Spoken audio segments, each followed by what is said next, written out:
Welcome back to the Investigative Journal on this April 9th, 2015 day on our calendar. I'm your host, Greg Anthony, and you're listening to FirstAmendmentRadio.com. You can catch my show every evening from 6 p.m. to 7 p.m. That's on FirstAmendmentRadio.com. No time to waste on this Thursday. You know, the Jesuits always have been on the hot seat here on this show, and it seems the more I focus on their attention on them, the less people listen. And I wonder if it's because they don't hear it anywhere else, and they think they can't believe that one single person can make a difference in the world. Is that it? Well, you can too. I mean, you're one single person, you can make a difference. And a couple things about this whole show that I wanted to tell you about before I get into my discussion here, about a name you've probably never heard, and I'll give the name right now. Pierre Teilhard de Chardin. Pierre, let's just call him Desjardins. Chardin. Do you know who he is? Well, I didn't when I first started researching it. And I'll tell you, I looked back at some of my old stories, and I found this one that I thought I'd bring back because it really talks about how we just don't listen. I mean, this story came out in 2008, and since then it's gotten only worse. And the Jesuit powers even increased. So why talk about it? I mean, the more we talk about it, the worse it gets. But we still have to understand this, that that's the way the owners of your world want it. They don't want you to be a free-thinking individual. They don't want change. They don't want the truth out. They want control. They want, they want obedient worker slaves that believe everything they say. And, pretty much they've got it under control. Most people believe what they say. And the people that don't usually either get thrown in jail, get thought of as lunatics, or basically killed. Now, I recently did a story, and I'm going to bring up 2 or 3 facts here. I've been doing that Tony Alamo story in their ministry, and I've shown how they have persecuted Christians in this country for their belief system if they cross the line about talking about the Vatican and their really true intentions, and as well as how the book of Revelations and the old reformers told us that the Antichrist resides in Rome. That's the line you can't draw. Soon it will be considered hate speech. And soon you will be jailed for that. Well, we are jailed for it now. Look at what happened to the Tony Alamo case, and there are others. I can name, I could keep going, but I won't. Pepper Saucy's another one, and I can think of many others. How about Father Alberto Rivera? And on and on and on. And how about the ministry that was started by Samuel Morse? He was the inventor of the Morse code, who spent time in Rome and told us the same things, probably more eloquently than I can do, about Rome's real intentions to overthrow the liberties of this country. Now, I was contacted by his family members that are still living today, and their ministry has been persecuted. Then, I did a whole offshoot story on the Alamo ministry regarding the kidnapping of a lot of these children by the state to dismantle this ministry, and then found out a Georgia state senator, she had done an exhaustive study of this and how the Department of Human Services and the CPS, the Child Protective Services across the country, are basically polluted with the crimes they're committing against the American families, and we showed that in her article. And it all started with the incentives of money from Washington and the Clinton administration, stating that the more kids that you put into foster care, the more money you're going to make. And then they gave basically money incentives for these CPS workers to put kids in foster care. So the truth was not even paid attention to many times. Now, I found out recently that after I did that show a couple days ago, someone sent information, which I've not verified yet, but I trust this person, that the senator who wrote this article and her husband, right after that, and she was trying to get to the bottom of this and change what was going on in America, that she officially, both of them were suicided. Interesting. Now, do you believe that? If the story's true, I doubt if they were suicided. They made it look that way. I've done stories on journalists who, I remember one journalist who was working on a drug cartel ring. He supposedly killed himself with 2 bullet holes to the back of the head. Now, how does that happen? Now, the point I'm trying to make is that the more we do this, the worse it seems to get. But really, it's not worse for the people that understand it. It's just that how do you get the American people to wake up in a period of time when it seems to be impossible? Especially, it's even harder now because of technology. When they have control of the airwaves, when they have control of the media, when they have control of the government, when they have control of your mind, body, and soul through religion, what chance do you have to enlighten people? Well, you can do it one at a time. And here's a guy that tried to do it with some really interesting stuff. And I had known about this Jesuit priest, Pierre Delahard de Chardin. He's actually very well known by the Clintons and the Bushes and all the people that work for the Pope, who I call now, somebody said, why do you call him, well, they call him Pope, okay? You can call him Mr. Pope. I call him, the one now is Pope Francisstein, because the Vatican has created a new monster there. This is the one they've created now. They create these monsters all the time, and then they say they're Christ on earth.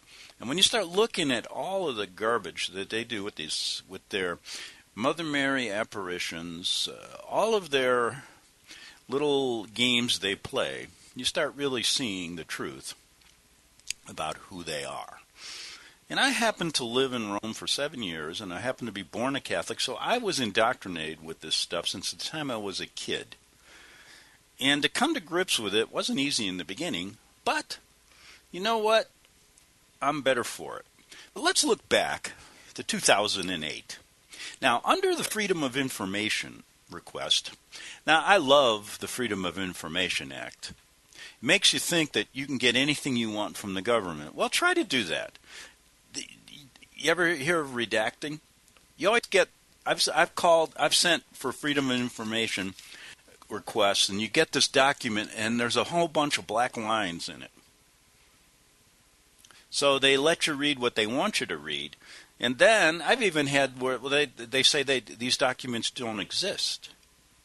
But anyway, the Freedom of Disinformation Act, but in this case, it shows you it's a de-information act because the CIA, back in 2008, denied giving a New York State Senate candidate information about the secret political and theological activities of Jesuit Father Pierre Delahard de Chardin.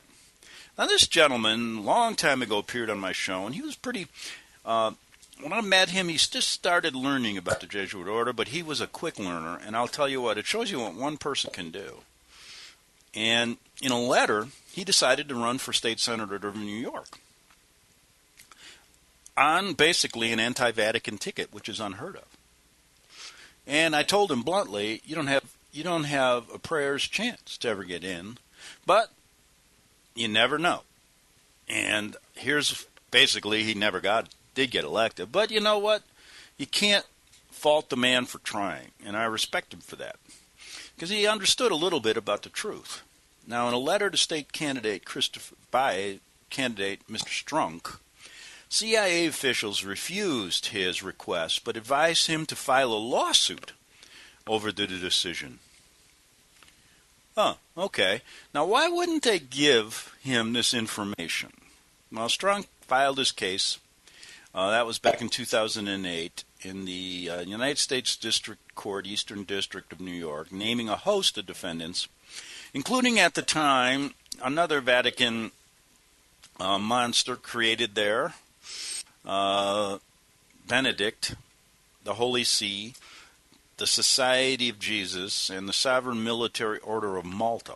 A lot of good organizations there. And you start understanding who all these are, and you'll see why we're in a world of hurt here.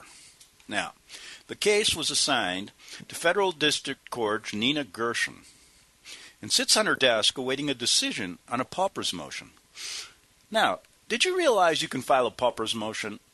What is that? You got to waive your $465 filing fee because you don't have the money to do it. And they have a rule on that pauper's motion first. That could take forever. Now, in Strunk's complaint, he seeks to require, based on foreign espionage and spying. Now, here's the point I'm talking about. Why do you need to file the? Why should a 400? They say, well, you need to pay the court fees.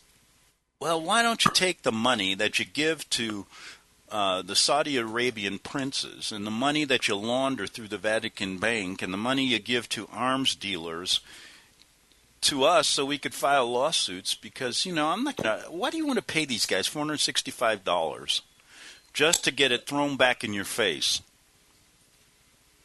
But they'll get you from every angle. They can take your money and misuse it to the hilt, and you can show billions of dollars wasted. But they won't let you file a lawsuit because you don't have $400. That to me is ridiculous. And then they call it a pauper's motion, which is an insult to anyone. Now, in Strunk's complaint, he seeks to require, based on foreign espionage and spying, to require all Jesuit priests living and working in the United States to register as agents of a foreign power, the Vatican State. It's probably the Vatican calling me right now. Always the phone rings when I'm dealing with this issue. Maybe it's them. I won't answer. But anyway, in his complaint, he seeks to require, based on foreign espionage and spying, to require all Jesuit priests living and working in the United States to register as agents of a foreign power, the Vatican State, under a little-known act called the Logan Act. This is interesting. I agree with him. They can stay. Well, why don't they register about what they really are? Now, the Logan Act is a United States federal law that forbids unauthorized citizens from negotiating with foreign governments. It was passed in 1799, and last amended in 1994. Violation of the Logan Act is a felony punishable under federal law with imprisonment of up to 3 years. Now, let me tell you this. This act could be used to, we ought to register the President of the United States and the whole Congress for, negotiating with foreign governments to overthrow the country. That's really what it's about. And when you understand how they operate, when you understand the rulers of the world all work together, you'll understand that maybe we should use the Logan Act on not only the Jesuit priests, but on a lot of other people in power in this country. What do you think of that one? And I think Strunk was onto something here. Now, do you think anything ever came of it? Well, I do not think so. But anyway, we'll get back to that in a minute. But let's look at this more in depth and what he tried to do. And let's check the time to see where we're at. Okay, we've got about 10 minutes here. Now, Logan Act, okay, what is this? We talked about it was passed in 1799 and last amended in 1994. And a violation of the Logan Act is a felony punishable under federal law with imprisonment of up to 3 years. Now, the text of the act is broad and is addressed at any attempt of a U.S. citizen to conduct foreign relations with authority. However, there is no record of any prosecutions nor convictions ever under the Logan Act. Now, passed under the administration of John Adams, Now, when was that? Well, we all know that was a long, long time ago. During tension between the U.S. and France. It was formally named for Dr. George Logan of Pennsylvania, a state legislator and later U.S. senator and pacifist who in 1798 engaged in semi-negotiations with France during the Quasi-War. Now, here's what Strunk had to say way back then. He said, "There's more to Jesuit and Vatican power controlling our foreign domestic policy than meets the eye," said Strunk, who decided to run for New York State Senator back then in Brooklyn's 18th District. Okay. I bet you didn't even think there was one person who tried to run for office on this kind of ticket. I haven't found many. But Strunk is the first known state candidate in the entire country running on an anti-Vatican Jesuit ticket. Now, since then, I don't know anybody that did. Now, he said this to me back then. "I first became aware of the enormous power wielded in New York State and the country during the 1780s when I was involved in numerous domestic law disputes. And after researching the law, I came to the conclusion we are living under Roman Catholic canon law, which sparked my interest to research the Jesuits. I've come out openly against them, and now will gather solid evidence proving my point." In Strunk's 6-count complaint, he alleges in part that based upon information and belief the CIA has records about French national Pierre Teilhard de Chardin, S.J., now that's where this guy comes in, who was a French Jesuit priest trained as a paleontologist and philosopher, and was present at the discovery of the Peking man, and conceived such ideas as the Omega Point and the Noosphere, and who is the father of the cosmology necessary for liberation theology and the New Age movement, used by the CIA in domestic and foreign operations as an infringement of my liberty, the freedoms, and my First Amendment rights. And he also said that Father Desjardins, from 1911 onward, was a prominent member and founder of the underground liberation theology movement of radical Jesuit priests in France called the La Pensée, anxious to control Vatican and Holy See policy, deployed by a superior general to China. And these guys get around, don't they? In the 1920s to bring modernism into China and reestablish Jesuit control over the Chinese aristocracy and Buddhism that starting in 1704 had ended Jesuit influence in bloody persecutions of the followers of Francis Xavier by a policy decision error of Pope Clement XI. Again, another one of these monsters created the Vatican, and again by Pope Benedict. One of the he was what? I don't know how many popes they've had. In 1742, and with bringing Mao Zedong and his communists to China to power in 1949, Father Desjardins quipped of the 3 million Christians there. It's not because of their Catholicism that the faithful Chinese are better able to face the Marxism and Mao Zedong. In the final analysis, quote, "The Church will not again take up her conquering stride until she sets out to re-examine the relationship between Christ and the universe grown fantastically immense and organic." These guys get around. Now, there's other things in his lawsuit that were interesting. And let me check the time so I don't run out here.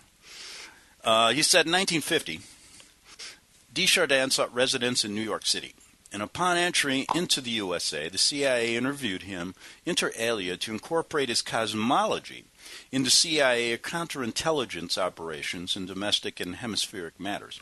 So you don't think they work together with the Jesuits? Now, they got to go for advice, our government. After Father Desjardins' death in 1955, after he wrote many books, of course, the cosmology afforded the CIA's Cuban Revolution Project control over the Jesuit coadjutor, Fidel Castro, before and after the 59 takeover. Now,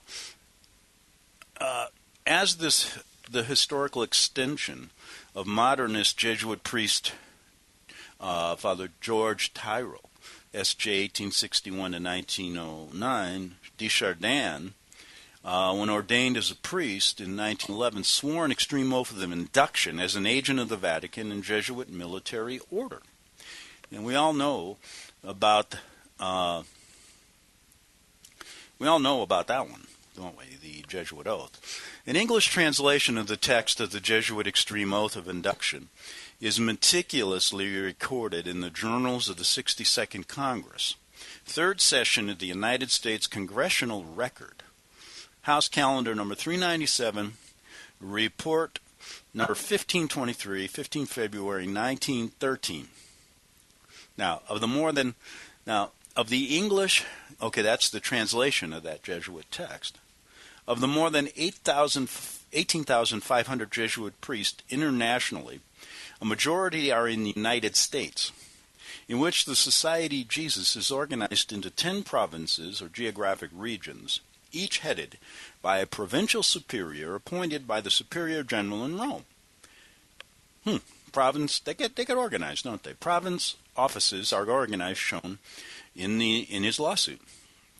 Now, the Society of Jesus has 10 provinces that constitute the USA and its possessions, and are subset of part of 84 provinces globally. In short, the Jesuit order formed by Ignatius Loyola in 1540 as a continuous global command force thrown out of 81 nations over time, and that from 1773 to 1814 sought exile in Prussia and Russia under Frederick the Great and Catherine the Great, as well as Lancashire, England, and Stonyhurst Jesuit College are a military order, not a religious order of the Holy See, and are among the Knights of Malta, sworn to 4 oaths.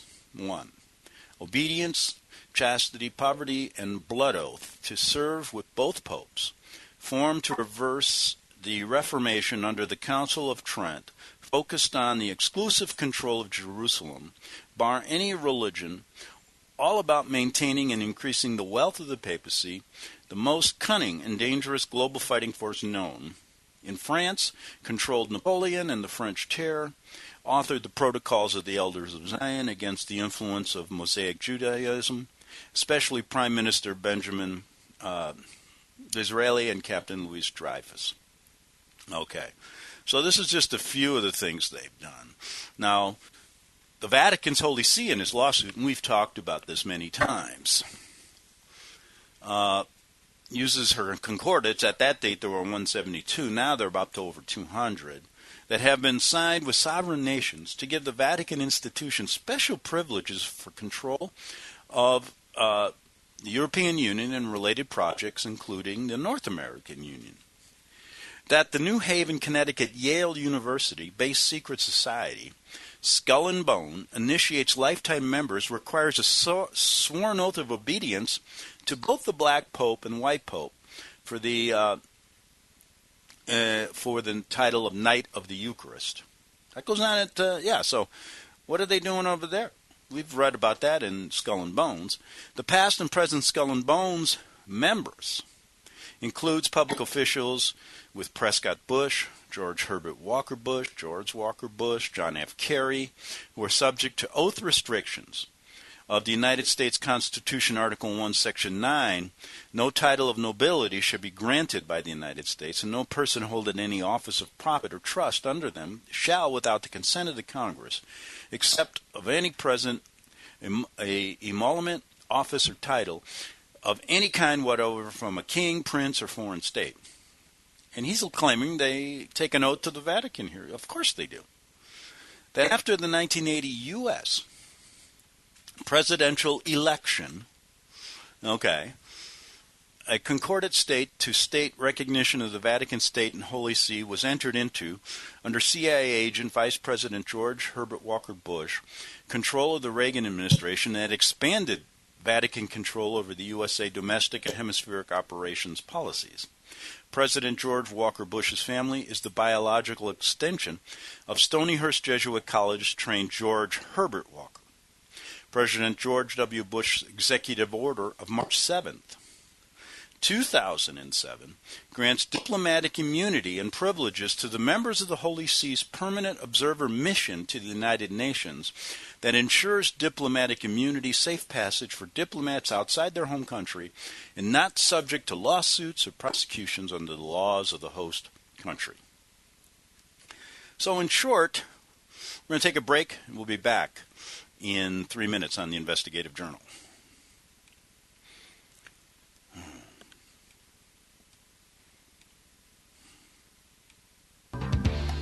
Hear it first on FirstAmendmentRadio.com and FirstAmendmentRadio.net. Ladies and gentlemen, the President of the United States in 1963. The very word secrecy is repugnant in a free and open society, and we are, as a people, inherently and historically opposed to secret societies, to secret oaths, and to secret proceedings. For we are opposed around the world by a monolithic and ruthless conspiracy that relies primarily on covert means for expanding its sphere of influence, on infiltration instead of invasion, on subversion instead of elections, on intimidation instead of free choice. It is a system which has conscripted vast human and material resources into the building of a tightly knit, highly efficient machine that combines military, diplomatic, intelligence, economic, scientific, and political operations. Its preparations are concealed, not published. Its mistakes are buried, not headlined. Its dissenters are silenced, not praised. No expenditure is questioned, no secret is revealed. That is why the Athenian lawmaker Solon decreed it a crime for any citizen to shrink from controversy. I am asking your help in the tremendous task of informing and alerting the American people, confident that with your help, man will be what he was born to be, free and independent. Ladies and gentlemen, the President today. You were both in Skull and Bones, the secret society. It's so secret we can't talk about it. What does that mean for America? It's so secret we can't talk about it. What does that mean for America? I've got a vision for what I want to do for the country. See, I know exactly where I want to lead. It's so secret we can't talk about it. What does that mean for America? Gold and silver is tremendously undervalued. Global demand vastly exceeds mine supply by more than 60% annually. There is little in the financial world more certain than a coming explosion in the prices of gold and silver. The U.S. dollar continues to lose value and respect as the world's reserve currency. Our nation faces challenges on many fronts, and a day doesn't pass without another economist bringing forth warnings of impending economic calamity. There has never been a better time than right now to acquire physical gold and silver. Discount Gold and Silver Trading was founded on the principles of truth and honesty. We believe in providing a quality product, quality service, and most importantly, competitive pricing. We provide all forms of precious metals, including American gold, silver, platinum, and rare investment and circulated coins. Silver bars, rounds, and 90% silver bags are on hand for the silver investor. Gold self-directed IRAs are available. Call Discount Gold and Silver Trading at 1-800-375-4188. Toll free, that's 1-800-375-4188. Okay, we're back on the Investigative Journal, and I went over about a minute and a half in the last segment, so if you didn't hear me at the end there, you didn't miss much. But anyway, what Strunk is trying to do with this lawsuit is show what we've tried to show many times, and that is the Jesuit and Vatican power in this country. Now, my question, it's really, but I'm glad he did this because it really shows you that, first of all, we have a supposedly separation of church and state clause in our Constitution, and we all know that the Vatican is not just a church. It's also a country and a state.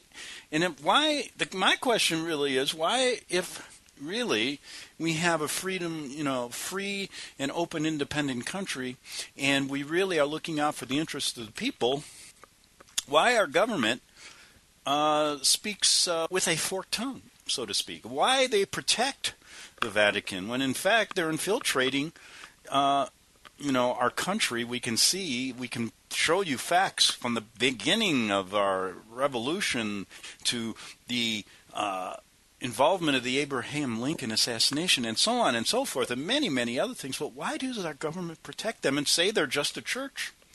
Because they must have a vested interest in it.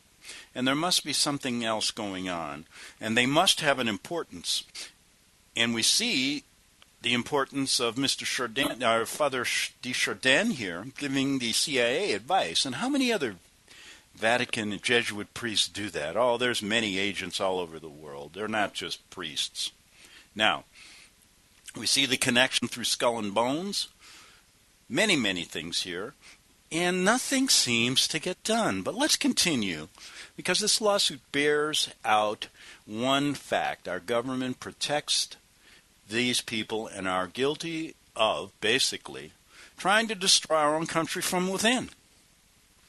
Now, I thought our Constitution protected us against that, but obviously it doesn't. Because we, the people, have little power anymore. And in fact, when we really look at it, just think about who we are. Our owners tell us what to do. It's basically what it is. Now, prior to, we talked about that, President Bush's executive order of March 7, 2007, granted diplomatic immunity and privileges to the members of the Holy See's Permanent Observer Mission. What the heck is that? To the United Nations, and the ensures diplomatic immunity, safe passage, for diplomats outside their home country and not subject to lawsuits or prosecution under the laws of the host country. Now, prior to Bush's order on July 1, 2004, the UN General Assembly adopted a resolution confirming and strengthening the rights of the Holy See as a permanent observer in the UN. Now, the Holy See now enjoys, among other things, the right to participate in general debate of the General Assembly, the right of reply, the right to have its communications issued and circulated directly as official documents of the Assembly, and the right to co-sponsor draft resolutions and decisions to make reference to the Holy See. The Vatican leads the global effort, he says in this lawsuit, to implement the New World Order goal for one world government and single religion under its control, excluding all others.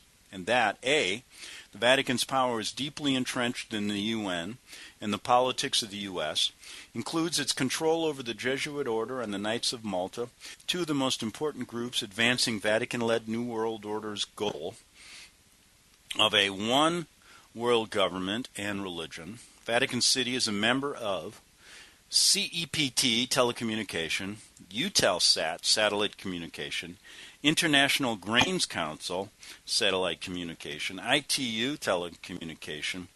The Holy See, which some confuse with the Vatican City-State, participates as an observer in the African Union, the Arab League, the Council of Europe, 35 states of the Americas,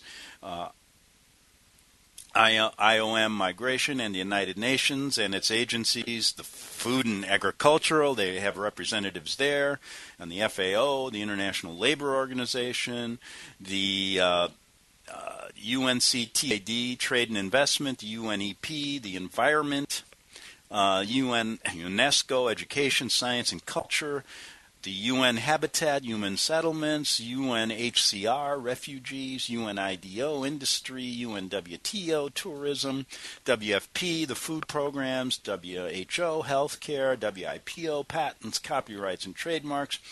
It participates as a guest in what is NAM, and as a full member of IAEA, Nuclear Energy, OPCW, Chemical Weapons, and OSCE Scrutiny. Security. So they have their hand in everything here. And you say they're just a religion? It's impossible. But yet, the people of America believe that. And, just to mention, the Pope's on his way here. Yeah, they're going to, and I wonder who's going to fit that bill. Because we learned in Australia that the last time he visited there, it cost taxpayers there a couple $1 million or more. And, he's coming here, and everybody is going to, pray with him and believe that he is God on earth. And, unfortunately, 99.9% of Americans will believe that. Now, Military Order of Malta, in this lawsuit, and the Malta operations, according to researchers and informative articles in Covert Action Information Bulletin, The following information contained therein: the Sovereign Military and Hospitaller Order of St. John of Jerusalem, of Rhodes, and of Malta, known as the Sovereign Military Order of Malta, or SMOM, is judicially, politically, and historically unique in the world today. The bulletin added the following: a representative, initially the most powerful segments of the European aristocracy for nearly 1,000 years, beginning with the early Crusades of the 12th century. It has organized, funded, and led military operations against states and ideas deemed to threaten the power of the Pope, concerning three classes of membership. Presently about 12,500 members, several thousand knights of SMOM, principally in Europe, North America, and South America, comprise the largest, most consistently powerful membership of any organization in the world today. Although an exclusively Roman Catholic organization from the 20th century onward, it has collaborated with and given high awards to non-Catholic extremists in its current crusade against progressive forces in the West. The national liberation movements, the socialist countries. To be a knight, one must not only be from wealthy aristocratic lineage, one must also have a psychological worldview, which is attracted to the crusader mentality of these warrior monks, participating in Knights of Malta, including its initiation ceremonies and feudal ritual dress.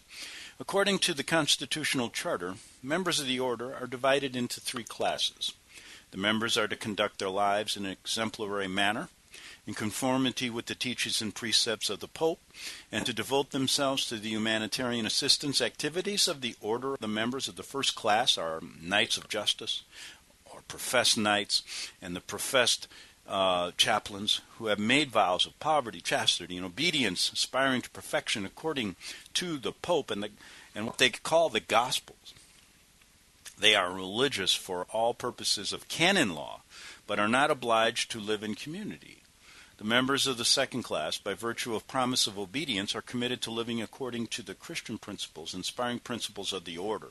They are subdivided in three categories: Knights and Dames of Honor and Devotion and Obedience, Knights and Dames of Grace and Devotion and Obedience, and Knights and Dames of Magistral Grace and Obedience. The third class consists of lay members who do not profess religious vows or the promise, but who live according to the principles of the Pope and the order. They are divided into six categories, and we could go on and on with this. Nevertheless, as a concession to the rising political, economic, and military power of the United States, in 1927, the Knights of Malta agreed to incorporate an American National Association whose members were not obliged to prove their genealogical pedigree. When the American Association of the Knights of Malta was created in 1927, the founding members included Patrick Cardinal Hayes, Edward L. Hearn, Nicholas F. Brady, Howard F. Carey, Patrick E. Crowley, James A. Farrell, James A. Fain, Edward N. Hurley, James J. Phelan, Morgan J. O'Brien, John Raskop, and John Ryan. By 1941, Francis Cardinal Spellman was listed as the Grand Protector and Spiritual Advisor of the Order, with John Raskop as Treasurer. Members included John Farrell, then President of U.S. Steel, Joseph P. Grace, and John D. Ryan. In 1934, Raskop inspired the French fascist Croix de Feu, and working closely with Morgan Banks, John Davis had been principal financiers in the plot to organize a fascist coup in the U.S. And the plan, however, failed when General Smedley Butler, who had been set up to lead the project, denounced it. The 1941 list also included Joseph Larkin, according to John Higman's Trading with the Enemy book. Joseph J. Larkin, vice president of Chase Manhattan Bank in charge of European affairs, kept the Chase Bank open in Nazi-occupied Paris throughout World War II. He had received the Order of the Grand Cross of the Knights of Malta from Pope Pius XI in 1928. He was an ardent supporter of General Franco and, by extension, Hitler, Morgenthau first suspected him as a fascist sympathizer in 1936. With the encouragement of Larkin, took on the Franco account, and the Reichsbank account through the Reichsbank was under the personal control of Hitler. He also mentions in his lawsuit that there is an American-Italian connection with the Vatican, Holy See, when from 1932 to 1938, the Knights of Malta, Myron Charles Taylor was the chairman of U.S. Steel. In 1939, he became U.S. envoy to Pope Pius XII, a post he maintained until 1950. According to Anthony K. Brown, author of The Last Hero, OSS Chief William Donovan secretly, that's one of our guys, had established an intelligence connection with the Vatican as early as 1941. So we don't have any connection with them outside of religious connections, right? Interesting. Why would our government protect that unless they had a vested interest? Okay, let's move on here. There's so many connections here he's trying to make that in some of these we don't, we very rarely talk about. So that's why I wanted to bring them up. He also mentioned that in 1941, when Donovan, Wild Bill Donovan they called him, secretly in Rome established an intelligence connection with the Vatican. When he evacuated from Lisbon to New York, the Dominican Father Felix A. Morleone, who had founded a European Catholic group called Pro Dio. Throughout the war, Donovan financed Morleone's Pro Dio service, and in June 1944 he went to considerable expense, time, and trouble to transport Morleone from New York and establish him at the Holy See. Subsequently, Morleone became a key figure in Vatican intelligence, working closely with Giovanni Battista Montini, the future Pope Paul VI. According to Frederick Laurent, quote, all studies of the post-World War II Nazi networks have shown the determining role played by the Vatican in the flight of war criminals, named by the CIA Operation Paperclip for operations within the U.S. and coordinated with the Vatican. The rat lines movements of the Nazis to the Western Hemisphere, that involvement was ongoing. Since April 1943, negotiations between Pope Pius XII and Archbishop Francis Spellman, the Holy See became the clandestine center of Anglo-American espionage, not only in Italy, but most of Europe and here. That's why they should be classified. Look, if they're going to stay, let's just classify them as agents. And maybe you can, then he was saying we could use the Logan Act to get rid of them. Bad chance for that. In collaboration, he went on here, in fact, had begun the previous year between Earl Brennan, a veteran of the American State Department, and Gian Battista Montini, at that time Bishop and Undersecretary of the State of Vatican. Close collaboration between the future Paul VI and the American Secret Services continued after the war through the intermediary James Jesus Angleton. With the American Grand Protector of the Knights of Malta already in contact with the Vatican, and Allen Dulles. Now, Allen Dulles, you know who he is. His brother was a Jesuit priest at Fordham. They were busy negotiating with Nazis in Switzerland. The Americans entered Rome June 4th, 1944. Leads on June 7th, General Mark Clark to make a Knight Grand Cross of Malta, right there. The Knights of Malta are mainly involved in working for and with the black nobility, the Vatican, and the various papal and royal orders, especially the Jesuits, who are ultimately in control of the Vatican, and the military order of Malta, and are working hand in hand with the Commonwealth of Nations, headed by Queen Elizabeth, which is made up of 53 nations spanning the globe, accounting for 1/5 of the landmass of the earth, and a very high percentage of its strategic resources and population. Though normally an alliance of independent states, the Commonwealth was itself founded in the late 19th century as a perpetuation of the British Empire. Now, the Knights of Malta global business operations include banks and international financial structures, especially central banks. That could have something to do with our Federal Reserve. And their superstructure, the Bank of International Settlements, the little-known but extremely powerful bank for international settlements headquartered in Basel, Switzerland, spent the 1930s and 40s quietly laundering Nazis' ill-gotten gains under a cloak of neutrality. See also banking in Switzerland, investment banking, real estate investment and development, venture capital, hedge funds, security trading. You know, we see that their connection is extensive, and we see that it's not only religious. So why does our government protect this group? I think it's pretty obvious. And it doesn't have any good intentions for us, the people. And I think when we talk about our owners, these are some of them. And most of them, and they're all, we can include Rome, all of these companies I'm going to mention, as well as our government, all working together to create a one-world government, a one-world order. Now, we can go through some of their connections. The Global Fund Organization, funding organizations of the Knights of Malta, European Investment Banking,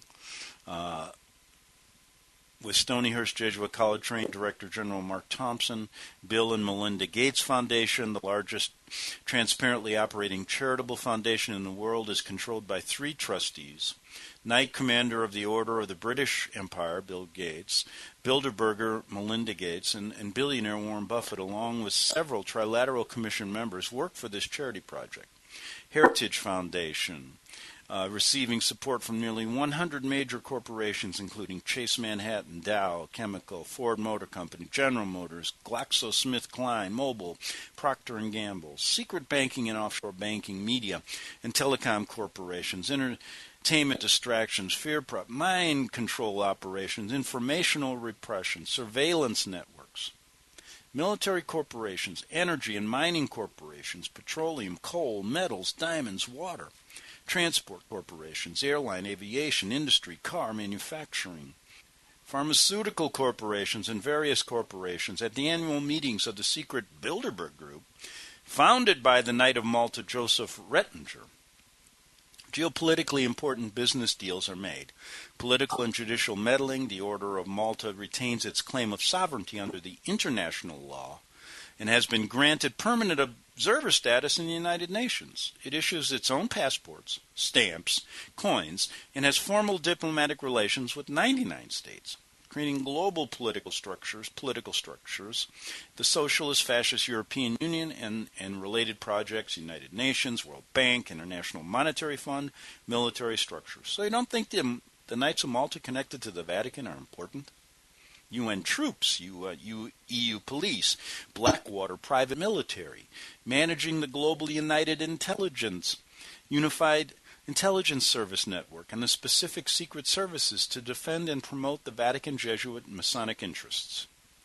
This unified international intelligence community was built during Rome's Second 30 Years' War, 1914 and 1945, and perfected during Rome's subsequent Cold War, 1945 to 1990.